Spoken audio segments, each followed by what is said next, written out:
وہ زمانے میں معزز سے مسلمان ہو کر اور تم خوار ہوئے تارک قرآن ہو۔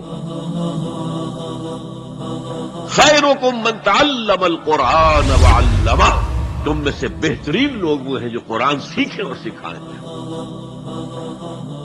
بسم اللہ الرحمن الرحیم، اللہم صلی علی محمد وعلی آل محمد وبارک وسلم۔ السلام علیکم ناظرین، پروگرام قرآن فورم میں ایک نئے موضوع کے ساتھ ایک بار پھر آپ کی خدمت میں حاضر ہیں۔ ناظرین، ختم نبوت کا عقیدہ ہمارے دین میں نہایت اہمیت کا حامل ہے، اور ایک مسلمان اور نبی آخر الزماں صلی اللہ علیہ وسلم کے امتی ہونے کی حیثیت سے ہمارا یہ فرض ہے کہ ہمارا نہ صرف اس عقیدے پر کامل یقین ہو بلکہ اس کے تحفظ کے لیے جو بھی کوششیں ہو سکتی ہیں ہم انہیں بروئے کار لائیں، تاکہ آخرت میں ہم اپنے نبی صلی اللہ علیہ وسلم کے ایک وفادار سپاہی کی حیثیت سے اٹھائے جائیں۔ ہمارا آج کا پروگرام بھی اسی حوالے سے ایک کوشش ہے۔ موضوع پر گفتگو کے لیے ہمارے ساتھ موجود ہیں ہمارے معزز مہمان، معروف دینی اسکالر جناب شجاع الدین شیخ صاحب۔ آئیے ان سے گفتگو کرتے ہیں۔ السلام علیکم ورحمۃ اللہ وبرکاتہ۔ وعلیکم السلام ورحمۃ اللہ وبرکاتہ۔ شیخ صاحب مزاج خیریت سے ہیں؟ الحمدللہ، آپ خیریت سے ہیں؟ اللہ کا بڑا کرم ہے۔ اچھا شیخ صاحب، پہلے تو ہمارے ناظرین کے لیے بتا دیں یہ ختم نبوت سے مراد کیا ہے اور اس کی اہمیت کیا ہے؟ جزاک اللہ خیراً۔ سب سے پہلے بہت شکریہ کہ بڑے اہم موضوع کا آپ نے انتخاب کیا، جو ہمارے عقیدے کا بھی معاملہ ہے اور حرمت رسول صلی اللہ علیہ وسلم سے بھی اس کا بڑا گہرا تعلق ہے۔ جہاں تک اس بات کا تعلق ہے کہ عقیدہ ختم نبوت سے کیا مراد ہے، دیکھیے ہم سب جانتے ہیں کہ اللہ سبحانہ وتعالیٰ نے انسانوں کی ہدایت اور رہنمائی کا سامان کرنے کے لیے اپنے چنے ہوئے بندوں کا سلسلہ شروع کیا، جو سیدنا آدم علیہ السلام سے شروع ہوا۔ انسانوں کے لیے ہدایت کا سامان کرنا اتنا اہم معاملہ تھا کہ پہلے ہی انسان وہ پہلے ہی نبی تھے۔ نبی یا رسول اللہ سبحانہ وتعالیٰ کے وہ چنے ہوئے بندے ہوتے ہیں جنہیں اللہ تعالیٰ اپنا پیغام عطا کرنے کے لیے منتخب فرماتا ہے، اور ان کو وحی نبوت عطا ہوتی ہے۔ ویسے وحی کا لفظ لغوی مفہوم میں تو قرآن میں شہد کی مکھی کے لیے استعمال ہوا کہ اللہ تعالیٰ نے شہد کی مکھی کو یہ وحی کی مراد اس کو یہ بات سجھا دی کہ کس طرح اس کو شہد کا عمل یعنی شہد کا پروسیس آگے بڑھانا ہے اور شہد تیار کرنا ہے۔ لیکن یہاں میں عرض کر رہا ہوں وحی نبوت کے جو اللہ اپنے چنے ہوئے بندوں کو عطا فرماتا تھا، اپنا پیغام ان کو عطا فرماتا تھا انسانوں کی رہنمائی کے لیے۔ جو سلسلہ سیدنا آدم علیہ السلام سے شروع ہوا وہ امام الانبیاء خاتم الانبیاء محمد رسول اللہ صلی اللہ علیہ وسلم پر مکمل ہوا۔ تو اس معنی میں ہم کہتے ہیں کہ وہ جو وحی نبوت کا سلسلہ تھا کہ اللہ اپنے چنے ہوئے بندوں کو اپنا پیغام وحی کے ذریعے عطا فرماتا، وہ سلسلہ، وہ خبروں کا آنا، نباؤن ویسے خبر کو کہتے ہیں، تو وہ غیب کی خبروں کا آنا، وہ سلسلہ ختم ہو گیا، مکمل ہو گیا نبی مکرم صلی اللہ علیہ وسلم پر۔ اور اب وہی شخص مسلمان کہلائے گا جو آپ صلی اللہ علیہ وسلم کو اللہ کا فقط رسول نہیں بلکہ اللہ کا آخری رسول مانے۔ تو عقیدہ ختم نبوت یہ ہے کہ وہ وحی نبوت کا سلسلہ جو اللہ سبحانہ وتعالیٰ نے سیدنا آدم علیہ السلام سے شروع فرمایا وحی نبوت کا، وہ امام الانبیاء خاتم النبیین محمد کریم صلی اللہ علیہ وسلم پر آ کر مکمل ہوا۔ یہ بھی یاد رہے کہ نبوت کا معاملہ جیسے علماء فرماتے ہیں کہ یہ کوئی کسبی شے نہیں ہے بلکہ یہ وہبی شے ہوتی ہے۔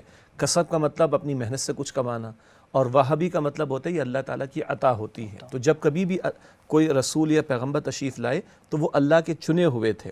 تو ختم نبوت سے اب ہماری مراد یہ ہے کہ وہ سلسلہ جو سیدنا آدم سے شروع ہوا سیدنا محمد رسول اللہ علیہ السلام پر مکمل ہوا، اور وحی نبوت کا سلسلہ ختم ہو چکا۔ اب آپ صلی اللہ علیہ وسلم کے بعد کوئی رسول نہیں اور کوئی نبی نہیں تشریف لائیں گے، نہیں آئیں گے، بلکہ یوں کہہ لیجئے یہ ہے عقیدہ ختم نبوت۔ اور اس میں یہ بھی ایڈ کر دوں، اب کوئی شخص مسلمان ہو ہی نہیں سکتا جب تک کہ نبی اکرم صلی اللہ علیہ وسلم کی رسالت پر ایمان نہ لائے، مزید برآں جب تک وہ انہیں اللہ سبحانہ وتعالیٰ کا آخری رسول اور نبی نہ بانے وہ شخص مسلمان کہلانے کا مستحق نہیں ہو سکتا۔ اچھا شیخ صاحب، یہ جو ختم نبوت ہے اس کے حوالے سے قرآن مجید میں ہمیں کوئی اشارہ ملتا ہے یا کوئی واضح دلیل موجود ہے؟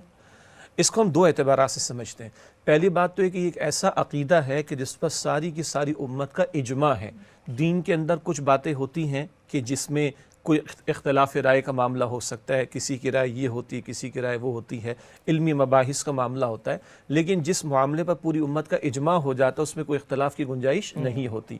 تو ایک طرف تو یہ پوری امت کا متفقن علیہ یعنی اگریڈ اپون عقیدہ ہے اور اجماعی معاملہ ہے کہ نبوت نبی اکرم صلی اللہ علیہ وسلم پر ختم ہو گئی۔ البتہ جب ہم دین کو سیکھتے ہیں تو دین کی دو بنیادی سورسز ہیں، ایک اللہ کی کتاب، ایک اللہ کے رسول علیہ السلام کی تعلیمات۔ البتہ اجماع دین بھی ہمارے دین کا بہت بڑا سورس ہے اس کو سیکھنے سمجھنے کے اعتبار سے، اس لیے پہلے میں نے اس کا ذکر کیا۔ جہاں تک اس بات کا تعلق ہے کہ قرآن حکیم میں قرآن حکیم میں وہ آیات ہیں کہ جس میں عقیدہ ختم نبوت کا ذکر کیا جائے، تو عام طور پر ایک عام مسلمان کو بھی وہ آیت کریمہ تو ذہن میں فوراً آ جاتی ہے، جو سورہ احزاب کی آیت نمبر 40 میں ذکر آتا ہے کہ ما کان محمد ابا احد من رجالکم ولکن رسول اللہ و خاتم النبیین، کہ محمد صلی اللہ علیہ وآلہ وسلم تم میں سے مردوں میں سے کسی کے والد نہیں۔ پیچھے پس منظر میں ایک واقعہ ہے، اس کا حاصل ہے کہ اللہ کے رسول علیہ السلام کے 3 صاحبزادے تھے، تینوں کا انتقال چھوٹی عمر میں ہو گیا تھا۔ اس تعلق سے پھر ایک اور مسئلہ پیش ہے، اس کی تفصیل میں ہم نہیں جا رہے، جو لے پالک بیٹے کے بارے میں مسئلہ شریعت نے بیان کیا، تو اس معنی میں کہا جا رہا ہے کہ مردوں میں سے کسی کے والد نہیں، ہاں ولاکن رسول اللہ، لیکن اللہ کے رسول و خاتم النبیین، اور انبیاء کے خاتم ہیں، یعنی آپ پر آ کر مہر نبوت لگ گئی اور آپ پر آ کر مہر لگا دی گئی، سیل آپ کو بنا دیا گیا کہ اب یہ نبوت کا سلسلہ آپ صلی اللہ علیہ وسلم پر ختم ہو گیا۔ یہ آیت تو بہت معروف ہے، الحمد، سورہ احزاب کی آیت نمبر 40۔ البتہ اہل علم نے تقریباً 100 سے زیادہ آیات کا تذکرہ کیا ہے کہ جن میں نبی کریم صلی اللہ علیہ وآلہ وسلم کی ختم نبوت کی طرف اشارہ کیا گیا، اور اس تعلق سے مفتی تقی عثمانی صاحب، اللہ تعالیٰ ان کی زندگی میں برکت عطا فرمائے، ان کے والد محترم مفتی شفیع صاحب رحمۃ اللہ علیہ، ان کی بہت مختصر کتاب ہے جس میں وہ 100 کے قریب آیات کو انہوں نے جمع فرما دیا کہ جن آیات قرآنی میں نبی اکرم صلی اللہ علیہ وسلم کی ختم نبوت کی طرف اشارہ ہمیں ملتا ہے۔ اچھا شیخ صاحب، یہ تو قرآن کی بات ہو گئی، دوسری چیز جیسے آپ نے ذکر کی تھی کہ حدیث ہے یا سنت رسول ہے، تو کیا آپ صلی اللہ علیہ وسلم کے اپنے فرامین بھی کچھ ایسے ملتے ہیں جن سے ختم نبوت ثابت ہوتی ہو؟ یقیناً اللہ کے نبی علیہ السلام کے بہت سارے ارشادات ہیں۔ ایک بات تو سب مسلمانوں کے ہاں معروف ہے کہ خطبہ حجۃ الوداع کا موقع کہ اللہ کے نبی صلی اللہ علیہ وسلم نے اس خطبے کے آخر میں یہ بھی ارشاد فرمایا، صحیح مسلم شریف میں بھی روایت نقل کی گئی کہ تم آخری امت ہو، تمہارے بعد کوئی امت نہیں، اور میں آخری نبی ہوں اور میرے بعد کوئی نبی نہیں۔ اسی طرح اللہ کے نبی صلی اللہ علیہ وسلم کی حدیث مبارک جامع ترمذی میں ہمارے سامنے آتی ہے کہ آپ صلی اللہ علیہ وسلم ارشاد فرماتے کہ اب نبوت اور رسالت کا انقطاع عمل میں آ چکا ہے، لہذا میرے بعد نہ کوئی رسول آئے گا اور نہ کوئی نبی آئے گا۔ ویسے ایک علمی بحث اہل علم فرماتے ہیں کہ نبی اور رسول میں کیا فرق ہوا کرتا ہے، لیکن عام طور پر یہ ہم معنی کے طور پر استعمال ہوتے ہیں۔ ایک فرق اہل علم نے بیان فرمایا کہ نبی وہ عام ہے اور رسول جو ہے وہ خاص ہے۔ ہر نبی پر وحی تو آئی ہے اللہ سبحانہ وتعالیٰ کی طرف سے، مگر وہ نبی کہ جن کو شریعت عطا کر دی گئی یا کتاب عطا کر دی گئی، ایک رائے کے مطابق معین طور پر کسی قوم کی طرف بھیج دیا گیا، تو وہ رسول قرار پاتے ہیں۔ اچھا دلچسپ بات کیا ہے، ابھی جو آیت کریمہ پیش کی گئی اس میں بھی رسول اور نبی کا لفظ ایک ہی آیت میں آیا، تو اب کسی طرح کا نبوت کا تصور ہے ہی نہیں نبی اکرم صلی اللہ علیہ وسلم کے بعد۔ اسی طرح جو حدیث شریف میں نے آپ کے سامنے پیش کی، ترمذی شریف کی روایت ہے کہ میرے بعد نہ کوئی رسول آئے گا نہ کوئی نبی آئے گا۔ اب نبوت کا کسی قسم کا تصور اس پر جو ہے وہ قدغن لگا دی گئی، اس کا دروازہ بند کر دیا گیا، آیت کریمہ میں بھی اشارہ کر دیا گیا اور حدیث رسول میں بھی اشارہ ہو گیا۔ تو رسول اکرم علیہ السلام کے ایسے کئی اور بھی ارشادات ہیں کہ جن میں آپ صلی اللہ علیہ وسلم نے اپنی ختم نبوت کی طرف اشارہ کیا، حتیٰ کہ حضور نے یہاں تک فرمایا کہ بالفرض اگر آج موسیٰ بھی تشریف لے آئیں، بالفرض اگر آج موسیٰ بھی تشریف لے آئیں تو مجھے مانے بغیر ان کو بھی کچھ چارہ کار نہیں ہوگا۔ اور آپ ہم جانتے ہیں کہ احادیث مبارکہ میں وضاحت ہے کہ قیامت سے قبل حضرت عیسیٰ علیہ السلام تشریف لائیں گے، البتہ اب جب وہ تشریف لائیں گے تو وہ شریعت محمدی ہی کے پابند ہوں گے صلی اللہ علیہ وآلہ وسلم، اور اسی کی تعلیم پر عمل پیرا ہوں گے، اسی کی وہ گفتگو کر رہے ہوں گے۔ تو حضور علیہ السلام نے کبھی موسیٰ علیہ السلام کا ذکر کر کے، کبھی عیسیٰ علیہ السلام کا ذکر کر کے اپنی ختم نبوت کو مختلف پیرایوں میں احادیث مبارکہ میں بیان فرمائے۔ شیخ صاحب، ہم یہ سنتے ہیں بہت سارے لوگوں کی طرف سے کہ بھئی نبوت تو اللہ کی رحمت ہے، اور یہ رحمت ایک خاص وقت پہ آگے رک کیسے گئی؟ اللہ کی رحمت تو قیامت تک جاری رہنے والی ہے۔ بہت اہم سوال ہے، اور میں یہاں ابھی ہی اشارہ کر دوں کہ یہ جو قادیانیت کا فتنہ معروف ہے، تو یہ جو کہا جاتا ہے اس کو غلام احمد قادیانی، اول تو اس نام پر بھی بڑا اعتراض اور ڈیبیٹ ہو سکتی ہے، لیکن اس شخص نے یہ سوال اٹھایا تھا کہ بھئی دیکھو نبوت ایک رحمت ہے، صحیح، تو اللہ کی رحمت ختم کیسے ہو سکتی ہے؟ اللہ تو رحمان ہے، اللہ تعالیٰ تو رحیم ہے۔ بہرحال اس کے بہت سارے جوابات ہیں، اس کی ٹون میں ایک جواب یہ ہے کہ تم نے یہ تصور قائم کرنے کی کوشش کی کہ نبوت تو جاری رہنے والی بات ہے، تو بھائی کیونکہ وہ آج سے صدی پہلے کی بات ہے، اس کی تو میں 1300 سال کہوں گا، 1300 سال میں تو کوئی نہیں آیا، اب تو آ گیا ہے، تو یہ 1300 سال تک رحمت کہاں چلی گئی تھی؟ صحیح، کہ اب تو آیا تو رحمت جو ہے وہ جاری ہو جائے گی معاذ اللہ۔ تو یہ تو خیر اس سوال کی ٹون میں جواب کا معاملہ۔ البتہ اب یہ سوال کہ نبوت تو ایک رحمت ہے، یعنی اس معنی میں رحمت کہ اللہ تعالیٰ نے اپنے بندوں کی ہدایت کا سامان فرمایا، ان پر رحمت فرماتے ہوئے، تو رحمت کو تو جاری رہنا چاہیے، تو رحمت تو جاری ہے، کوئی شک نہیں ہے۔ کیا مطلب رحمت تو جاری ہے؟ دیکھیے اللہ سبحانہ و تعالیٰ نے جو کلام نبی اکرم علیہ السلام کو عطا فرمایا، اللہ تعالیٰ نے قیامت تک کے لیے محفوظ فرما دیا۔ رسول اللہ صلی اللہ علیہ وسلم کی تعلیمات کو، آپ کے مبارک اسوہ کو قیامت تک کے لیے محفوظ فرما دیا۔ اگر ہم پچھلے رسولوں کے معاملات کو دیکھیں تو مخصوص علاقوں کی طرف، مخصوص قوم کی طرف اور مخصوص وقت تک کے لیے رسولوں کو بھیجا گیا۔ ان کی بعثت ہوتی تھی، ان کا رسول بنا کر بھیجا جانا ہوتا تھا کسی مخصوص علاقے کی طرف، قوم کی طرف، وقت کے لیے۔ رسول اللہ علیہ السلام کے بارے میں قرآن کبھی یہ کہتا ہے کہ انی رسول اللہ الیکم جمیعا، کہ آپ سے کہلوایا گیا سورہ اعراف کی آیت نمبر 158 میں، میں تم سب کی طرف اللہ سبحانہ و تعالیٰ کا رسول ہوں۔ کبھی قرآن کریم یہ کہتا ہے کہ وما ارسلناک الا کافۃ للناس بشیرا ونذیرا، معاف کیجیے گا، کہ اے نبی صلی اللہ علیہ وسلم، ہم نے آپ کو تمام انسانوں کے لیے بشیر و نذیر بنا کر بھیجا۔ کبھی قرآن حکیم یہ فرماتا ہے کہ الیوم اکملت لکم دینکم، آج کے دن میں نے تمہارے لیے تمہارے دین کو مکمل فرما دیا۔ یہ سورہ مائدہ کی ابتدا میں آیت آتی جو حجۃ الوداع کے موقع پر نازل ہوئی۔ اور کبھی قرآن کہتا ہے کہ انا نحن نزلنا الذکر و انا لہ لحافظون، سورہ حجر کی آیت نمبر 9 میں، کہ ہم نے اس قرآن کو نازل کیا اور ہم ہی اس کی حفاظت کرنے والے ہیں۔ ایک اور انداز سے بات سمجھ لیں تو یہ تجزیہ پورا ہو جائے گا۔ پچھلی کتابوں کو اللہ نے محفوظ نہ رکھا، اس سے کہ ان کتابوں کے بعد آخری کتاب آنی تھی، اسی لیے ان کتابوں کی حفاظت کا ذمہ اللہ نے نہیں لیا، ان میں تحریف بھی ہو گئی، تبدیلی بھی ہو گئی۔ آخری کتاب کی حفاظت کا ذمہ اللہ نے لیا کہ جس کے بعد اب کوئی کتاب نہیں آئیں گی، قرآن۔ پچھلے رسولوں کے بارے میں ہم بہت کم معلومات رکھتے ہیں۔ نبی اکرم علیہ السلام سے پہلے عیسیٰ علیہ السلام ہیں، 600 برس پہلے کم و بیش، ان کی زندگی کے بارے میں بہت ہی تھوڑی معلومات رکھتے ہیں۔ ان سے پہلے کے انبیاء رسول کے بارے میں بہت ہی کم معلومات، یعنی ان کی زندگی اور ان کے اسوہ کے بارے میں ہم جاننا چاہیں تو بہت زیادہ معلومات ہمارے پاس نہیں۔ رسالت مآب صلی اللہ علیہ وسلم کے بارے میں جاننا چاہیں تو جتنا میں اپنے والدین کو جانتا ہوں اس سے 50-100 گنا زیادہ میں جانتا ہوں یا جاننا چاہوں تو جان سکتا ہوں اپنے رسول صلی اللہ علیہ وسلم کے بارے میں۔ ان کا شب و روز کا معاملہ اتنا محفوظ کر دیا گیا قیامت تک کے لیے۔ پچھلے کسی رسول کے بارے میں اللہ تعالیٰ نے اعلان نہیں فرمایا کہ دین مکمل کر دیا گیا۔ رسول اللہ علیہ السلام کے وقت میں اللہ تعالیٰ نے اعلان فرمایا کہ دین مکمل کر دیا گیا۔ تو حضور کی رسالت عالمگیر، حضور کو جو کتاب عطا کی گئی وہ قیامت تک کے لیے محفوظ، حضور پر دین کی تکمیل کا اعلان ہو گیا۔ تو اب کوئی وجہ بھی نہیں کہ کسی نئے رسول کی ضرورت ہو۔ پہلے کیا ہوتا تھا، ایک خطے میں ایک رسول کو بھیجا گیا، دوسرے خطے میں ضرورت ہے، دوسرے خطے میں بھیج دیا جائے گا۔ پہلے ایک رسول کو کتاب عطا کی گئی، اس میں تحریف ہو گئی تو اگلی رسول کی ضرورت ہے، کیونکہ کتاب رسول کے بغیر نہیں آتی۔ جی پہلے انسانیت کے لیے معاملات ذرا نسبتاً آسان تھے تو مزید معاملات بڑھ گئے تو اللہ تعالیٰ نے اور ہدایت عطا فرما دی۔ رسول اللہ کے عہد مبارک میں تو بڑی بڑی ریاستیں قائم ہو گئی تھی، اس سے آگے تو انسان کا شعور نہیں گیا۔ تو یہ سارے وہ پہلو ہیں کہ جہاں کسی رسول کی ضرورت پیش آ سکتی تھی، اب وہ ضرورت نہیں کہ حضور کی رسالت عالمگیر، حضور کو جو کلام عطا کیا گیا وہ قیامت تک محفوظ، اور نمبر 3 حضور پر دین کی تکمیل کا بھی اعلان کر دیا گیا۔ یہ تو ایک جواب ہے اس سوال کا کہ نبوت و ایک رحمت اس کو جاری رہنا چاہیے۔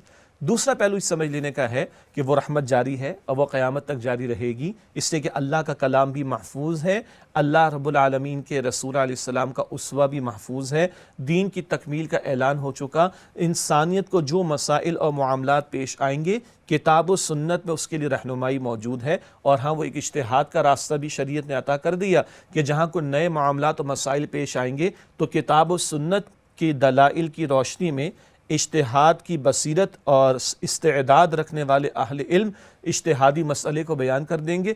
یوں قیامت تک کے لیے یہ رحمت جاری رہے گی کتاب و سنت کے محفوظ کر دیے جانے کے نتیجے میں۔ یعنی غلام احمد قادیانی نے بھی کوئی مسئلہ تو حل نہیں کیا نا آگے، یعنی کوئی مسئلہ ایسا رہ گیا ہو جو پہلے نبی حل نہ کر سکے ہوں کہ آ کر انہوں نے حل کیا ہو، تو ایسا بھی کوئی معاملہ ہمیں نظر نہیں آتا۔ بلکہ جو نبوت کے جھوٹے دعوے داروں نے مسئلہ پیدا کرنے کی کوشش کی، اس سے وہی مسئلہ پیدا کیا۔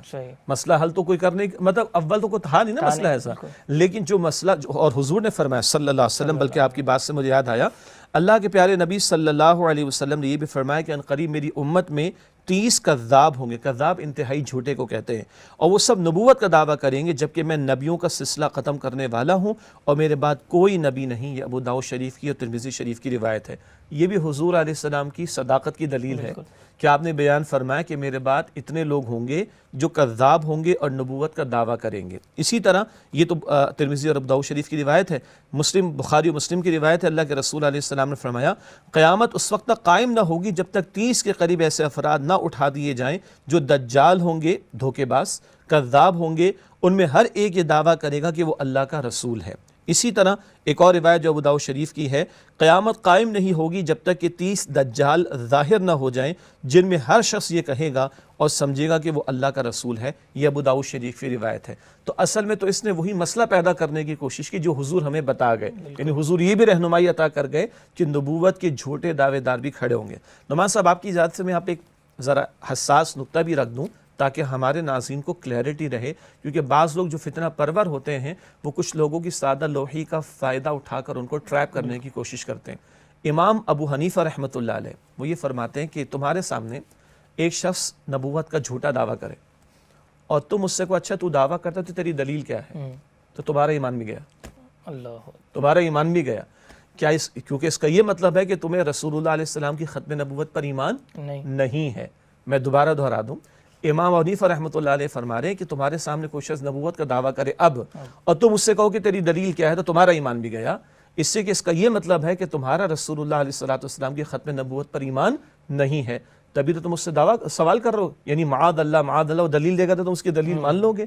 تو یہ ہے بڑا حساس معاملہ, عقیدے کا معاملہ, ایمان کا معاملہ, حرمت رسول کا معاملہ تو ہے ہی ہے. یہ میرے ایمان کا بھی مسئلہ ہے, اس بارے میں ہمیں بہت زیادہ حساس ہونا چاہیے. اچھا شیخ صاحب, اسے بھی ذکر آیا حدیث میں 30 دجال کا اور بھی, تو کیا اسلامی تاریخ میں ہمیں کچھ ایسی مثالیں ملتی ہیں کہ جہاں لوگوں نے کھڑے ہو کر نبوت کا جھوٹا دعویٰ کیا ہو اور اللہ کے رسول صلی اللہ علیہ وسلم کے بعد اپنی نبوت کا اعلان کیا ہو؟ کیا ایسے لوگ گزرے ہیں, اور اگر گزرے ہیں تو ان کے ساتھ کیا امت نے سلوک کیا ہے؟ بالکل بہت اہم سوال ہے, اور نبی مکرم صلی اللہ علیہ وسلم کے اپنے عہد مبارک میں بھی ایسے دعوے کچھ لوگوں نے کرنے کی کوشش کی. جن میں بہت مشہور نام جو ہے وہ اسود عنسی کا ہے, جس نے نبوت کا جھوٹا دعویٰ کیا اور فیروز دیلمی رضی اللہ تعالی عنہ نے اسے جہنم واصل کیا. ایک عورت جس کا نام سجا تھا, اس کے بھی بارے میں معروف ہے.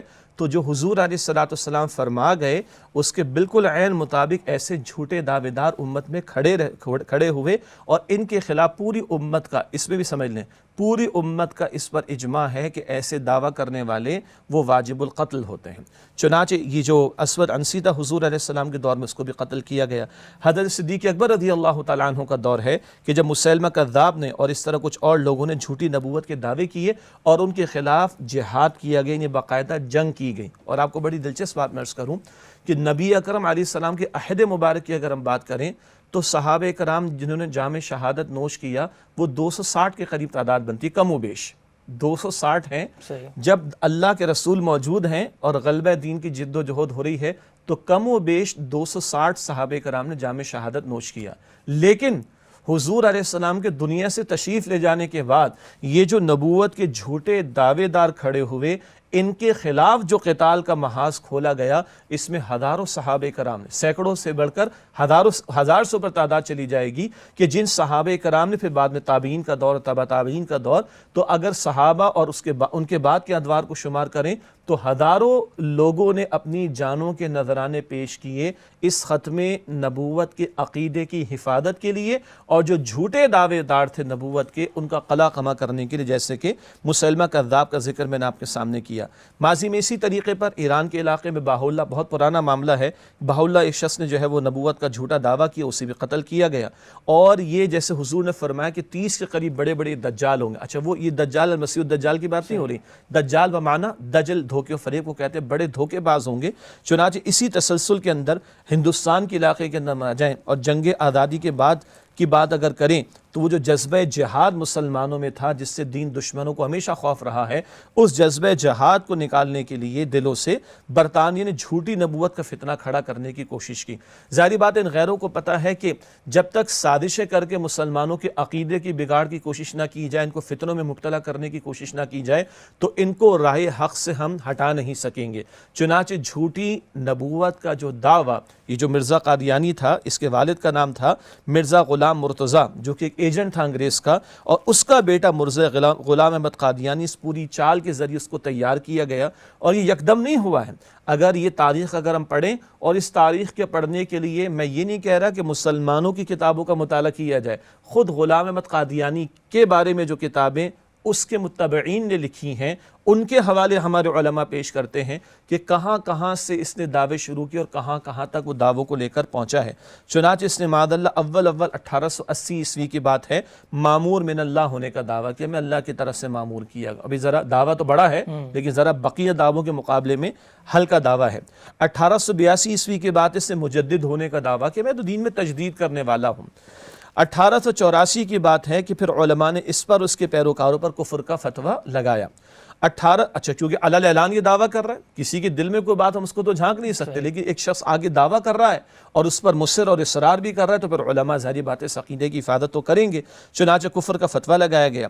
1891 عیسوی کی بات ہے کہ پہلے مثیل مثل کو مثال کو کہا جاتا ہے، جیسا مثیل مسیح، اور پھر مسیح ابن مریم ہونے کا دعویٰ کیا۔ اور ایسے بھونڈے دعوے ہیں کہ بھائی وہ تو معاذ اللہ وہ عیسیٰ علیہ السلام تو تشریف لے آئے تھے اور ان کا تو انتقال ہو گیا تھا، اور ان کی قبر بھی کہیں کشمیر میں اسے نکلوا ڈالی، اور نہ جانے اس طرح کی باتیں، اور پھر مہدی ہونے کا بھی اس نے دعویٰ کیا، اور پھر 1901 میں باقاعدہ نبوت کا اعلان کر دیا۔ ویسے یہاں مجھے وہ جھجک آئے گی لیکن میں اشارہ کر دوں کہ اس شخص نے تو ہے خدائی تک کے دعوے کیے ہیں، یعنی نبوت کے دعوے کو چھوڑ خدائی تک کے دعوے کیے، اور اس کی جو قادیانیت کے متبعین جو ہیں پیروی کرنے والے، ان کی بھی کتابیں اگر اٹھا کر دیکھ لی جائیں تو یہ سارے دعوے ہمیں ملتے ہیں۔ 1908 میں شخص کا انتقال ہوا ہے، اور آخر تک وہ اپنی جھوٹی نبوت کے دعوے پر قائم رہا، اور معاذ اللہ خود کو اس نے نبی اکرم صلی اللہ علیہ وسلم سے برتر تک ثابت کرنے کی کوششیں کی ہیں۔ یہاں میں ہماری ناظرین کی وضاحت کے لیے ہو سکتا ہے وہ کہیں کہ بھائی آپ یہ کہاں سے بتا رہے ہیں ہمیں، تو میں نے کہا کہ بھئی ان کی اپنی کتابیں پڑھ لیں، تو میں مشورہ دوں گا ہمارے ہاں جو تحریک ختم نبوت کے علماء ہیں، ماشاءاللہ انہوں نے بڑا کام کیا، اور اس راہ میں کئی علماء شہید بھی کیے گئے، تو تحریک ختم نبوت جو بہت معروف ہے تحریک الحمدللہ، اور ان کی ویب سائٹ بھی ختم نبوت.com یا ختم نبوت.org، وہاں پر آپ جائیے، آپ کو ان سارے حوالوں کے ساتھ ان کی اصل کتابوں سے حوالے مل جائیں گے۔ اور بعض وہ لوگ جن کو اللہ نے ہدایت دے دی، جو پہلے قادیانیت کے ماننے والے تھے اور اس کو معاذ اللہ نبی ماننے والے تھے، معاذ اللہ وہ تائب ہوئے، اور پھر انہوں نے ان سارے دلائل کے ساتھ رد کیا کہ اس شخص نے کیسے کیسے معاذ اللہ دعوے کیے۔ تو یہ بات ہوا میں نہیں ہے بلکہ اس کے پیچھے پوری ایک تاریخ ہے، اگر ضرورت ہوئی تو آگے اس کا ہم ذکر بھی کریں گے انشاءاللہ تعالی۔ جزاک اللہ خیر۔ محترم ناظرین، پروگرام میں وقت ہوا ایک بریک کا، بریک کے بعد جب حاضر ہوں گے تو ہم یہ جاننے کی کوشش کریں گے کہ پاکستان میں قادیانیوں نے ختم نبوت کے خلاف کیا کیا چالیں چلنے کی کوشش کی ہیں، اور اہل ایمان نے کس کس طرح سے اس کا دفاع کیا ہے، اور موجودہ دور میں ہم مسلمانوں کی اس حوالے سے کیا ذمہ داری بنتی ہے، یہ ساری باتیں انشاءاللہ بریک کے بعد کریں گے۔ اجازت دیجیے، السلام علیکم ورحمۃ اللہ وبرکاتہ۔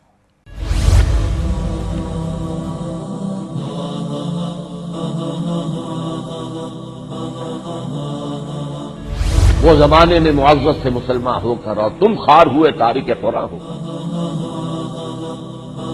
خیرکم من تعلم القرآن وعلمہ، تم میں سے بہترین لوگ وہ ہیں جو قرآن سیکھیں اور سکھائیں۔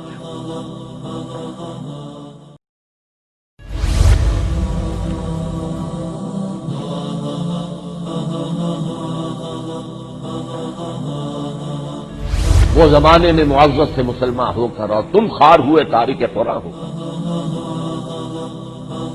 خیرکم من تعلم القرآن وعلمہ، تم میں سے بہترین لوگ وہ ہیں جو قرآن سیکھیں اور سکھائیں۔ السلام علیکم ورحمۃ اللہ وبرکاتہ۔ پروگرام قرآن فورم میں ایک مرتبہ پھر آپ کو خوش آمدید کہتے ہیں۔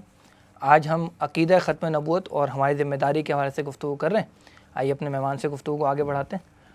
شیخ صاحب یہ بھی بتائیے گا کہ پاکستان میں جو ہے خاص طور پر جو عقیدہ ختم نبوت ہے، اس کے خلاف دشمنوں نے کیا کیا کوششیں اب تک کی ہیں، ہمیں اس کا بھی بتائیے، اور اس کے خلاف اہل ایمان نے کیا اقدامات اٹھائے ہیں وہ بھی ذرا ذکر کیجیے گا۔ بسم اللہ الرحمن الرحیم۔ پہلی بات تو ہے کہ اس سرزمین کو اللہ تعالیٰ نے، اور پاکستان تو اس وقت ہم پاکستان میں بیٹھے، لیکن میں انڈو پاک کی بات کر رہا ہوں، ٹھیک ہے جی، کیونکہ یہاں پر ماضی میں بڑے بڑے مجددین اللہ سبحانہ و تعالیٰ نے پیدا فرمائے، تو اس خطے کو اللہ سبحانہ و تعالیٰ نے پچھلے 200-300 برس بلکہ اس سے کچھ زائد عرصے میں اپنے دین کی خدمت کے لیے بہت قبول فرمایا۔ تمام تر ہماری آج کی بے عملی، بد عملی، دین سے دوری کو ایک طرف رکھتے ہوئے اگر ہم اپنے ماضی میں جھانکنے کی کوشش کریں تو 1924 میں اگر کبھی خلافت کا نظام ختم ہوا تھا، تو خلافت عثمانیہ کی میں بات کر رہا ہوں، تو تحریک خلافت بھی اسی خطے کے اندر چلی تھی، پوری دنیا میں کہیں اور تو آواز بلند نہیں ہوئی تھی۔ اسی طرح اگر آپ دیکھیں تو پورے عالم میں 57 کے قریب مسلم ریاستیں ہیں، لیکن یہ وہ ملک ہے جو اسلام کے نام پر قائم ہوا، اور جانیں اگر لوگوں نے دی تو اسی کلمے پر کہ لا الہ الا اللہ محمد رسول اللہ صلی اللہ علیہ وآلہ وسلم۔ انگریز کے خلاف بھی جو سب سے بڑی اگر میں کبھی کہوں کہ تحریک چلی ہے، اور بظاہر کوئی ہتھیار نہیں، بے سر و سامانی کی کیفیت، لیکن جذبہ ایمان کے ساتھ جن لوگوں نے انگریز کا مقابلہ اس خطے میں کیا، اس کی بہت کم مثال پورے عالم میں ہمیں نظر آئے گی، وہ بھی یہیں کے مسلمان تھے الحمدللہ۔ اسی طریقے پر عجیب بات ہے کہ اس طرح کا فتنہ بھی اٹھا تو اسی ہندوستان میں اٹھا، لیکن اس کی سرکوبی کا جو معاملہ کیا گیا اور اس کا جو مقابلہ کیا گیا، اس کی مثال بھی پوری آپ کو عالم اسلام کی تاریخ میں نہیں ملے گی۔ اس کا تھوڑا ذکر بعد میں بھی ہوگا۔ اس سے کیا مراد ہے؟ اس سے مراد یہ ہے کہ ایک ریاست کی سطح پر ایک فتنے کی سرکوبی کا معاملہ، اور جو بھی اس وقت کے پیراڈائم میں قانونی تقاضے ہو سکتے ہیں، اصل تو ایمان کا تقاضا ہے، لیکن جو بھی اس وقت کے قانونی تقاضے ان کو پورا کرتے ہوئے یہ سعادت بھی اسی خطۂ زمین کو ملی۔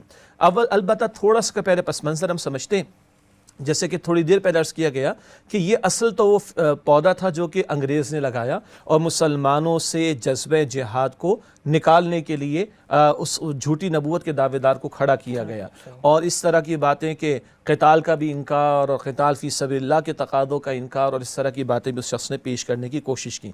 البتہ ہم یہ دیکھتے ہیں کہ جہاں پاکستان کا قیام عمل میں آیا اور پاکستان میں دینی جذبات کے ساتھ اس ملک کو قائم کرنے کی کوششیں ہوئیں، وہی ہم دیکھتے ہیں کہ دین دشمن عناصر نے پہلے دن سے اس کے خلاف سازشیں شروع کی۔ چنانچہ ہم دیکھتے ہیں کہ بڑی منصوبہ بندی کے ساتھ مسلم لیگ کی قیادت میں قادیانیوں میں سے کچھ لوگوں کو قربت نصیب ہوئی، اور انہی میں سے سر ظفر اللہ خان وہ پاکستان کا پہلا وزیر خارجہ بھی بنا۔ آپ اندازہ کر لیں، جو قادیانی تھا، اور جب قائد اعظم کا انتقال ہوا اور علامہ شبیر احمد عثمانی رحمۃ اللہ نے ان کا جنازہ پڑھایا تھا، تو اس نے جنازے میں شرکت نہیں کی، حالانکہ ملک کا وزیر خارجہ ہے جی، اور قائد اعظم کا انتقال ہو رہا ہے، لیکن جنازے میں شریک نہیں ہوا۔ جب پوچھا گیا تم نے جنازے میں شرکت کیوں نہیں، تو کہتا ہے مجھے یا تو مسلم حکومت کا کافر وزیر سمجھو، اگر یہ مسلم ہے تو میں کافر ہوں، یا کافر حکومت کا مسلم وزیر سمجھ لو، اگر میں مسلمان ہوں تو یہ کافر ہے۔ استغفر اللہ۔ یہی تصور ہے قادیانیوں کے بارے میں۔ کچھ لوگ ہمارے جو لبرلز ہیں اور اس طرح کے لوگ ہیں جو تھوڑا نرم گوشہ رکھنے کی کوشش کرتے ہیں، وہ سمجھتے نہیں اس بات کو کہ یہ اپنے ہی آپ کو مسلمان قرار دیتے، باقی جو مسلمان ہیں واقعی ان کو کافر قرار دیتے ہیں۔ اس کا جملہ میں دوبارہ ریپیٹ کروں، وہ کہتا ہے سر ظفر اللہ خان پاکستان کا جو پہلے وزیر خارجہ تھا کہ کیوں جنازے میں شرکت نہیں کی، کہ مجھے مسلم حکومت کا کافر وزیر یا کافر حکومت کا مسلم وزیر سمجھ لو۔ اسی طرح اس شخص نے بلوچستان میں قادیانی اسٹیٹ بنانے کی بڑی بھرپور کوشش کی۔ اب یہ تو ایک نیوز ہوگی ہمارے ناظرین کے لیے، ہم تو آج بلوچستان کو دیکھ رہے ہیں نا کہ کتنی دنیا کی عالمی طاقت ہے اس کے اندر اپنا اسٹیک حاصل کرنا چاہتی ہیں۔ یہ تو اس وقت سے قادیانیوں نے چاہا کہ اس کو قادیانی اسٹیٹ بنانے کی کوشش کی جائے۔ اسی طرح اس وقت کی جو حکومت پنجاب تھی، یعنی پاکستان بنا ہے، اس وقت کی حکومت پنجاب نے ضلع جھنگ میں انہیں اپنا مرکز بنانے کے لیے ایک وسیع رقبہ دیا، جس کا نام انہوں نے ربوہ رکھا۔ اب اس کا بہرحال آفیشل نام چناب نگر ہے، جو مسلمانوں کی کوشش سے معاملہ بنا، لیکن یہ لوگ اب بھی اس کو ربوہ قرار دیتے ہیں۔ پھر بہرحال جب ان کی سرگرمیاں بڑی ہیں، ایک مرکز بھی ان لوگوں نے بنا لیا، تو تمام مکاتب فکر کے علماء کی جماعتوں کا ایک اتحاد قائم ہوا، اور یہ تحریک ختم نبوت 1953 بہت معروف ہے۔ ظاہر بات ہے آپ کی ہماری پیدائش سے بھی بہت پرانی بات ہے، لیکن ہمارے جو بزرگ اور بڑے اس پروگرام کو دیکھ رہے ہیں ان کو بھی معلوم، اور ہمارے نوجوانوں کو یہ تاریخ معلوم ہونی چاہیے۔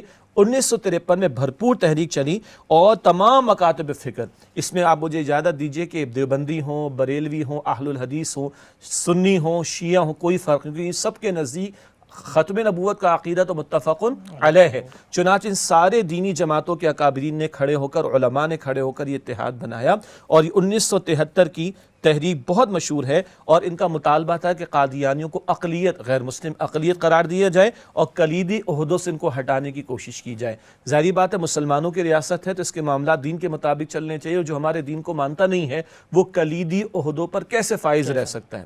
اسی طریقے پر مطالبہ کیا گیا اور بھرپور مطالبہ کیا گیا، لیکن حکومت نے یہ مطالبات مسترد کر دیے۔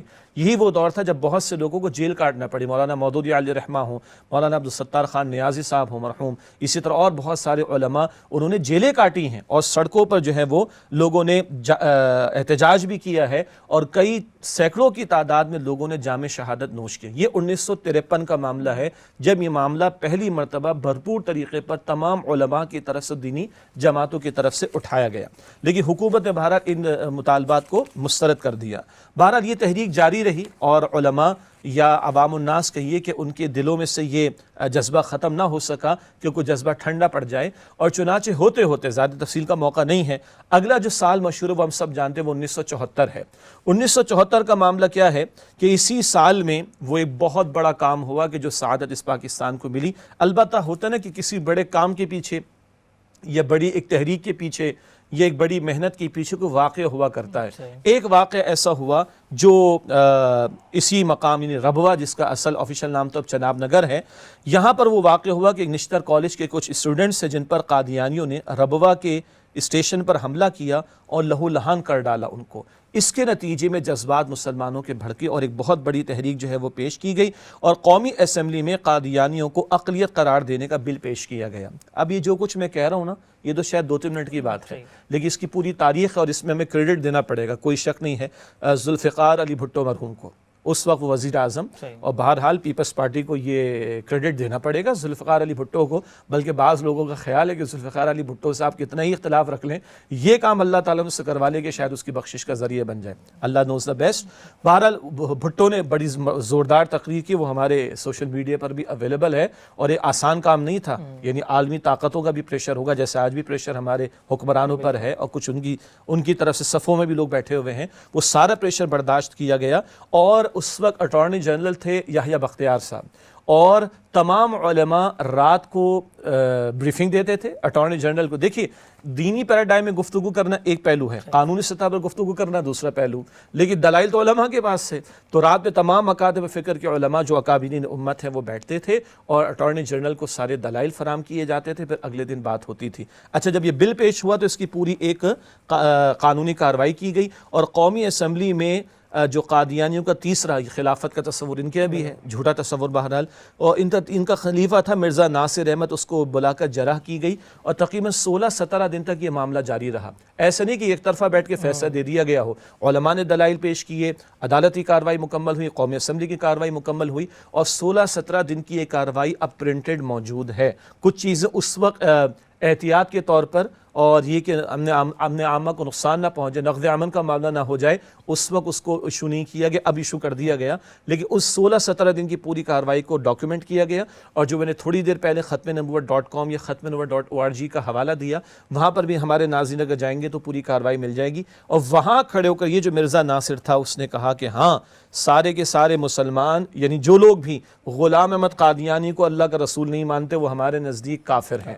یہ ساری جرح مکمل ہوئی، عدالتی کارروائی مکمل ہوئی، قانونی سطح پر کام ہوا، کانسٹیٹیوشن کے اندر ان کو ڈکلیئر کیا گیا، اور اس کے بعد متفقہ طور پر ان کو اقلیت قرار دینے کا تاریخی فیصلہ ہوا۔ اس کو میں کہہ رہا تھا کہ عہد حاضر میں یہ جو ریاست کا تصور ہوتا ہے، مقننہ کا تصور ہوتا ہے، لیجسلیشن کا تصور ہوتا ہے، اور ایک پوری قانونی کارروائی کے بعد جس کے اوپر آپ کو اعتراض ہے اس کو بھی پوری صفائی کا موقع دیا گیا، اس کے بعد یہ تاریخی ڈاکیومنٹ تیار ہوا، یہ تاریخی فیصلہ ہوا، کانسٹیٹیوشن کے لیول پر ہوا۔ بلکہ یہاں پر میں ایڈ کروں گا، ایک مرتبہ ساؤتھ افریقہ کی ایک عدالت میں ایک بحث چل پڑی قادیانیوں کے درمیان اور مسلمانوں کے درمیان، بڑی عجیب بات لگے گی، تو پاکستان سے علماء تشریف لے گئے، انہوں نے اس مقدمے کی پیروی کی، اور ساؤتھ افریقہ کی کافر عدالت کے کافر جج نے مسلمانوں اور علماء کے دلائل کے پیش کیے جانے کے بعد، اور یہ 1974 کا ورڈکٹ، اس کا حوالہ دے کر کہا کہ اسلام کی تعلیمات کے مطابق یہ غلام احمد قادیانی اور اس کے ماننے والے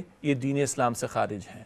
میں دوبارہ ریپیٹ کروں، یہ بڑی عجیب بات لگے گی، ایک کافر عدالت ہے، اس کا کافر جج ہے، لیکن وہاں مقدمہ مسلمانوں اور قادیانیوں کے درمیان آیا، یہاں سے علماء بھی گئے، انہوں نے بھی پیروی کی، اور اس تاریخی ڈاکیومنٹ کو اور دیگر دلائل کا حوالہ دے کر کافر جج نے کہا کہ اسلام کی تعلیم کے مطابق یہ لوگ جو ہے وہ اسلام سے خارج ہیں۔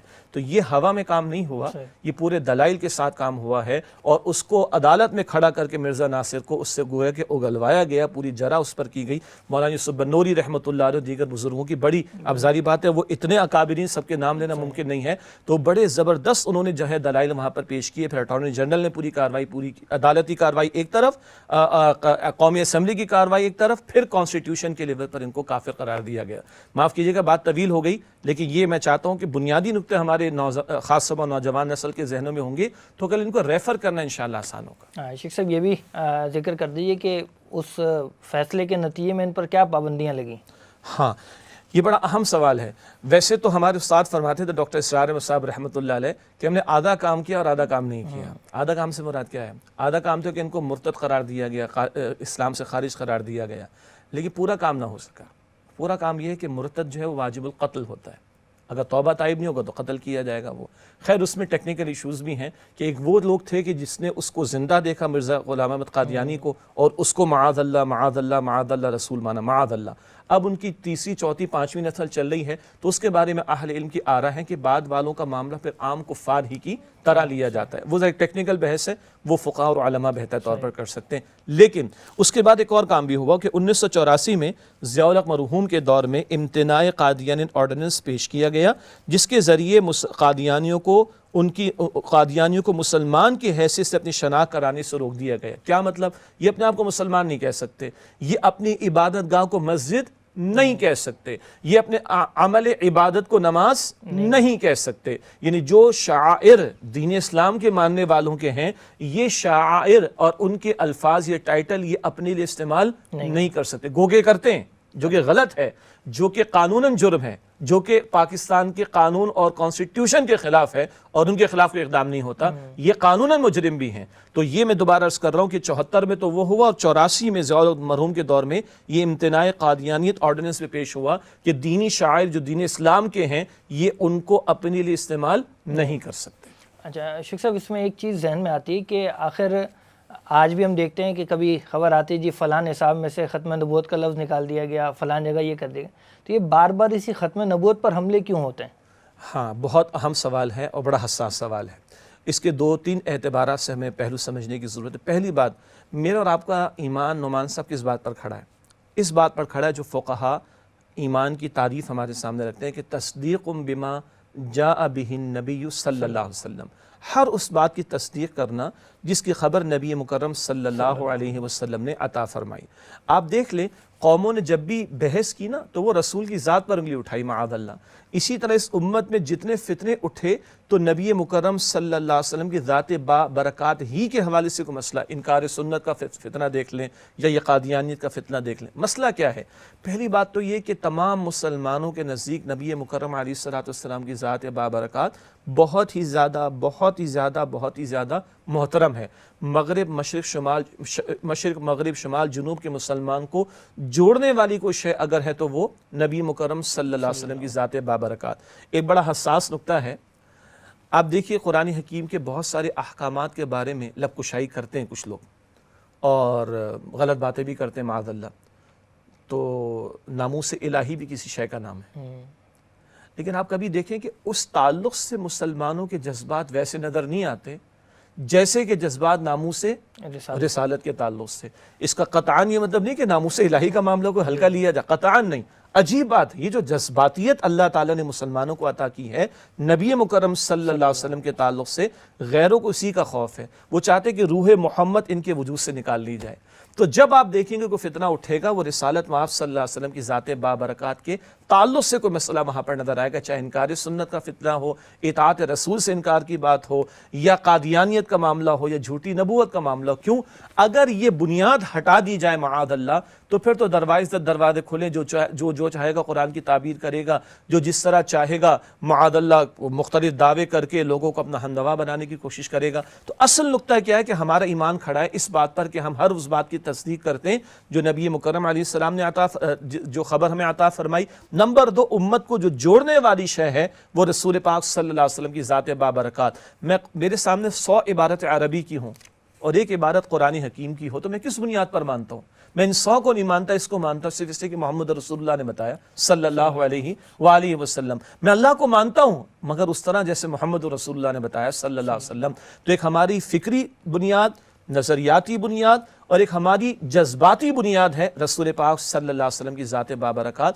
اگر یہ پلر ہل جائے معاذ اللہ، یعنی یہاں سے مسلمانوں کو ہٹا دیا جائے تو پھر فتنے ہی فتنے چلتے چلے جائیں گے، پھر نہ عقیدہ محفوظ ہوگا، نہ ایمان محفوظ ہوگا، نہ نجات میسر آ سکے گی۔ تو وہ روح محمد ہے جس کو معاذ اللہ نکالنا چاہتے ہیں ہم میں سے۔ جزاک اللہ۔ شیخ صاحب، ایک مثبت پیش رفت گزشتہ دنوں میں ہوئی کہ سندھ اسمبلی میں ایک قرارداد پیش کی گئی اور اس میں بتایا گیا کہ جہاں بھی نبی اکرم صلی اللہ علیہ وسلم کا نام لکھا جائے گا وہاں ساتھ ہی خاتم النبیین بھی لکھا جائے گا۔ بعد میں قومی اسمبلی نے بھی اس قرارداد کو منظور کر لیا، تو اس چیز کو آپ کیسے دیکھتے ہیں؟ دیکھیے، جو ہم اس اصول پر کاربن ہیں۔ قرآن ہمیں بتاتا ہے سورۃ المائدہ میں تعاونوا علی البر والتقوی ولا تعاونوا علی الاثم والعدوان، نیکی اور تقوی کے کاموں میں ایک دوسرے کے ساتھ تعاون کرو اور گناہ و زیادتی کے کاموں میں ایک دوسرے کے ساتھ تعاون نہ کرو۔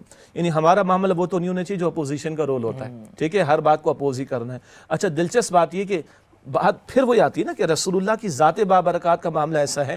سندھ اسمبلی میں قرارداد کس نے پیش کی؟ ایم کیو ایم کے رکن نے۔ تائید کس نے کی؟ یہاں اپوزیشن میں پی ٹی آئی انہوں نے، اور پھر اپروول ہوا تو سب نے ہاتھ کھڑا کر کے اپروو کیا، وہ پیپلز پارٹی بھی شامل تھی۔ اچھا، مزے کی بات، قومی اسمبلی میں کس نے پیش کی؟ نون لیگ کے ایک ممبر کی طرف سے تھی نون لیگ کے ممبر کی طرف سے، وہ سوشل میڈیا پہ امیج بھی آیا اس کا، ٹھیک ہے۔ پیش کس نے کی؟ علی محمد خان نے، جو پارلیمانی امور کے وزیر ہیں پی ٹی آئی کے، سب نے قبول کیا۔ یعنی اس پہ تو کوئی مسئلہ ہے ہی نہیں نا اصل میں۔ تو ہم تائید کریں گے کہ سندھ اسمبلی نے بھی اچھا کیا، وفاقی قومی اسمبلی نے بھی صحیح فیصلہ کیا، تمام اسمبلیوں کے اندر یہ معاملہ پیش ہونا چاہیے اور اس پر عمل درآمد بھی ہونا چاہیے، تاکہ یہ عقیدہ ختم نبوت ہائی لائٹ ہوگا اس سے، جب ہم بار بار خاتم النبیین کے الفاظ اور تمام درسی کتب میں کہا گیا ہے، تمام درسی کتب میں جہاں جہاں رسول پاک صلی اللہ علیہ وآلہ وسلم کا نام مبارک آئے تو خاتم النبیین کے الفاظ وہاں پر ضرور استعمال کیے جائیں۔ تو یہ بہت مبارک فیصلہ ہے۔ ساتھ ساتھ میں ایک اور جو پنجاب اسمبلی میں ایک بل پیش ہوا اور گورنر پنجاب صاحب نے ایک بات کا فیصلہ کیا، نوٹیفیکیشن بھی جاری ہو چکا ہے کہ جب تک پنجاب کی یونیورسٹی میں کوئی ترجمہ قرآن نہیں پڑھ لے گا اس کو ڈگری ایوارڈ نہیں کی جائے گی۔ بھائی سبحان اللہ، یہ صرف پنجاب میں تھوڑا ہونا چاہیے، پورے پاکستان میں ہونا چاہیے۔ اور کیا اچھا ہوگا ترجمہ قرآن تو ہم اسکول لائف کے اندر بچوں کو پڑھا دیں، جب وہ آگے بڑھے تو ذرا اور گہرائی میں قرآن کا مطالعہ کریں۔ تو ایسی کوئی بھی بات جس میں قرآن سے محبت بڑھے، رسول پاک علیہ السلام سے محبت بڑھے، دین میں پیش رفت کا معاملہ ہو، ہم اس کی تائید کریں گے۔ ایک اور مجھے اجازت دیجیے، علی محمد خان صاحب نے یہ بات بھی کہی کہ سود جب تک ہم ختم نہیں کریں گے ہمارا معاملہ درست نہیں ہو سکتا۔ تو بھائی تمہاری آواز مکے مدینے، تم تو ہو بھی حکمراں گورنمنٹ کے اندر، تو اچھی بات ہے کہ یہ اگر بات آئی تو اس کی تائید بھی کریں، اور اب دعا کریں کہ اللہ تعالیٰ ان تمام جو بلز پاس ہوئے ہیں، ریزولوشنز پیش کی گئی ہیں، ہمارے حکمرانوں کو اللہ تعالیٰ عمل کی بھی توفیق عطا فرما دے۔ شیخ صاحب، بس آخر میں یہ بھی ذکر کر دیجیے کہ جو بھی سازشیں ختم نبوت کے خلاف ہو رہی ہیں دنیا میں جہاں کہیں بھی، تو ایسے میں ہم مسلمانوں کو کیا کردار ادا کرنا چاہیے؟ نواز صاحب، اس سوال سے پہلے ایک خیال مجھے اور آ رہا ہے، ہو سکتا ہے کہ یہ سوال ہمارے ناظرین کے میں سے کسی کے ذہن میں بھی آیا ہو کہ یہ قادیانی چلو کافر ہی ہے نا، تو کافر تو اور بھی بہت سارے ہیں اور پاکستان میں بھی ہیں، تو ان کے بارے میں ہم اتنے حساس کیوں ہو جاتے ہیں؟ یہ سوال کہیں بھی آ سکتا ہے۔ بہت سادہ سا جواب ہے، ہندو رہے، ٹھیک ہے، ہم جبرن تو کسی کو مسلمان نہیں کریں گے، لیکن وہ کہتا ہے کہ میں ہندو ہوں، صحیح، اپنے آپ کو مانتا ہے کہ ہندو ہے، ہاں، ختم ہو، ہمارے کو پھڈا نہیں اس سے۔ ایک مسیحی ہے، وہ کہتا ہے جی میں مسیحی ہوں، میں کرسچن ہوں، تو ٹھیک ہے، رہے، کوئی مسئلہ نہیں۔ قادیانی کہتا ہے میں مسلمان ہوں، تو اب ہمیں مسئلہ ہے، بھائی تم نہیں ہو نا، تو اب مسئلہ ہے۔ اسی طرح ایک بڑی پیاری بات بعض اہل علم نے اس طرح سمجھائی کہ دیکھو جتنے الہامی مذاہب کے ماننے والے موجود ہیں وہ کسی رسول کو مانتے ہیں، گو کہ ہم تو تمام رسولوں کو مانتے ہیں، ٹھیک ہے، لیکن دیگر کی ہم بات کریں تو وہ اسی رسول سے نسبت رکھتے ہیں، ٹھیک ہے جی۔ تو عیسائی ہیں تو وہ کرسچن کہلاتے ہیں انگلش میں، ٹھیک ہے، یہودی ہے تو وہ جیوز کہلاتے ہیں انگلش کے اندر، ٹھیک ہے جی۔ تو عام طور پر وہ کسی پیغمبر سے نسبت رکھ رہے ہوتے ہیں۔ اگر یہ جھوٹا نبی جو دعویدار تھا اس کے ماننے والے تو وہ وہی کہلائے نا، تو وہیں جاؤ، وہی تم مسلمان کیوں کہتے ہو اپنے آپ کو؟ ایک کرسچن عیسیٰ علیہ السلام کو مانتا ہے، وہ کرسچن رہتا ہے. ایک یہودی موسیٰ علیہ السلام کو مانتا ہے، یہودی رہتا ہے. ساری دنیا مانتی ہے جو محمد رسول اللہ صلی اللہ علیہ وسلم کو مانتا ہے وہ کیا ہوتا ہے؟ مسلم ہوتا ہے. جب بھی انٹرفیت ڈائلاگ ہوتا ہے کیا کہتے ہیں؟ مسلم، جیو اینڈ کرسچن. ایسے ہی ہے نا بھائی. تو تم ایک رسول کو جو کہ جھوٹا ہے تمہارے نزدیک، ہمارے نزدیک تو جھوٹا ہے وہ، تو تم وہی والے بنو نا. تم مسلمان کیوں بنتے ہو؟ اس لیے ہماری حساسیت ہے کہ اپنے آپ کو مسلمان کہلوانا چاہتے ہیں، جو کہ یہ نہیں ہے. نہ دین کی تعلیم کے مطابق ہیں، نہ یہاں کی ساری جو قانونی کارروائی ہوئی اس کے مطابق ہیں. اب جو سوال ہے کہ آپ نے فرمایا کہ کس طرح ہم ان سازشوں کا جواب دے سکتے ہیں، دیکھیے اس کا اصل جواب تو ہے نظام خلافت کا قائم ہونا. جب نظام خلافت قائم ہوتا ہے تو ذرا کوئی دعویٰ کر کے تو دیکھے، پھر ہم پوچھیں گے اس سے. ٹھیک ہے؟ پھر صرف فتویٰ دیا نہیں جائے گا، پھر صرف کانسٹیٹیوشن میں لکھا نہیں جائے گا، پھر سامنے کھڑا کیا جائے گا، اس کو دین کی دعوت دی جائے گی. اگر وہ دین قبول نہیں کرے گا تو اس کی گردن اڑانے کی بات کی جائے گی. آخری جواب تو یہ ہے کہ نظام خلافت کو قائم ہونا چاہیے. ہاں اس کے ساتھ ساتھ کیونکہ یہ بیرونی سازشیں اور بڑھتی چلی جا رہی ہیں، تو اگر باطل کی سازشوں کی انٹینسٹی بڑھتی ہے، اگر باطل کی سازشوں کی انٹینسٹی بڑھتی ہے تو حق والوں کی مدافعت بلکہ اگریشن اور ان کا حق کے لیے آگے بڑھنا، اس میں تو اور اضافہ ہو جانا چاہیے. چنانچہ ایک طرف تو میں چاہوں گا ہمارے مسلمان بھائی بہنیں، ہمارے نوجوان، یہ جو ختم نبوت کی تحریک کے ہمارے علماء نے کام کیا، بہت سارے علماء نے کام کیا، تمام مکاتب فکر کے علماء نے کام کیا. البتہ ہمارے معروف جو ہے نا تحریک ختم نبوت، تو انہوں نے تمام علماء کے کام کو کمپائل کر دی، چاہے وہ بریلوی مکتب فکر سے ہوں، دیوبندی مکتب فکر سے ہوں، آل الحدیث کے مکتب فکر سے ہوں. اور جب قادیانیت کے فتنے کا مقابلہ ہو رہا تھا تو شیعہ سنی جتنے بھی اہل علم تھے ان کے سب کے کاموں کو انہوں نے جمع کر دیا. تو اس کام کو پڑھیں علی وجہ البصیرت، یہ عقیدہ بھی ہمارا مضبوط ہو، ہم ان سازشوں سے بھی واقف اور ان کا مقابلہ کرنے کی ہم کوشش کر سکیں. ایک بات میں چاہتا ہوں وہ بھی بیان میں آ جائے، ختم نبوت کا ایک پہلو عقیدے کا ہے کہ ہم نبی مکرم علیہ السلام کو اللہ کا آخری رسول اور نبی مانتے. اب کوئی کتاب نہیں آئے گی، اب کوئی رسول نہیں آئیں گی. ختم نبوت کا ایک عملی پہلو بھی ہے، اور وہ عملی پہلو کیا ہے؟ کوئی نبی تو نہیں آئیں گے، تو اب انسانی تک اللہ کا پیغام کس نے پہنچانا ہے؟ ہم نے پہنچانا ہے. دین کی دعوت کس نے دینی؟ ہم نے دینی. پہلے رسول آتے تھے وہ یہ کام کر رہے تھے، اب ہم نے یہ کام کرنا ہے. اور جو میں نے نظام خلافت کی بات کی، پہلے انبیاء اور رسول اس کی جد و جہد کر رہے تھے. اللہ کے نبی علیہ السلام نے 23 برس تک جد و جہد فرما کر اللہ کے دین کو بالفعل قائم کیا. طبیعت صدیق اکبر کا دور ہے رضی اللہ عنہ، اور نبوت کے جھوٹے دعوے دار کھڑے ہوئے تو قتال ہوا نا. تب خلافت حرکت میں آتی ہے اور وہ جواب دیتی ہے. پھر وہ فتویٰ نہیں دیتی، وہ فتویٰ نافذ کرتی ہے. تو یہ ختم نبوت کے عقیدے کا عملی اظہار ہوگا. یہ ختم نبوت کے عقیدے کا عملی پہلو ہے کہ جو کام حضور کر رہے تھے دعوت دین کا اور اقامت دین کا اور نفاذ دین کا اور غلبہ دین کا، اب ان کے بہاف پر یہ کام کرنا ہماری بھی ذمہ داری. اور ہاں بہت سے قادیانیت میں جو لوگ پھنسے ہوئے بیچارے، وہ سادہ لوگ بھی ہو سکتے ہیں، ان تک بھی ہم نے پیغام پہنچانا ہے. وہ ظاہری بات اسپیشلائزیشن والا کام ہے. جو لوگ یہ کام کریں ہم ان کے ساتھ تعاون کرنا چاہیے. اور ریاست کی سطح پر اگر دین غالب اور نافذ ہوگا تو پھر میں دوبارہ عرض کر رہا ہوں کہ پھر فتویٰ نہیں دیا جائے گا، پھر صرف کانسٹیٹیوشن میں لکھا نہیں جائے گا، بلکہ اس پر عمل درآمد بھی ہوگا. تب واقعتاً ایسے فتنوں کی سرکوبی ہو سکے گی. جزاک اللہ. شیخ صاحب بہت شکریہ آپ کی قیمتی وقت. جزاک اللہ. محترم ناظرین، آج کے پروگرام میں ہم نے یہ جاننے کی کوشش کی کہ عقیدہ ختم نبوت سے کیا مراد ہے، اور اس کے خلاف جو بھی اعتراضات کیے جاتے ہیں ان اعتراضات کا کیا معاملہ ہے، اس کے کیا جوابات ہیں، ان کا بھی ذکر آیا. اور اس ضمن میں امت مسلمہ کی، ہم مسلمانوں کی کیا ذمہ داری بنتی ہے، اس کو بھی ہم نے جاننے کی کوشش کی. آج کے لیے بس اتنا ہی. انشاءاللہ آئندہ ہفتے ایک نئے موضوع کے ساتھ آپ کی خدمت میں حاضر ہوں گے. تب تک کے لیے اجازت دیجیے. السلام علیکم ورحمۃ اللہ وبرکاتہ.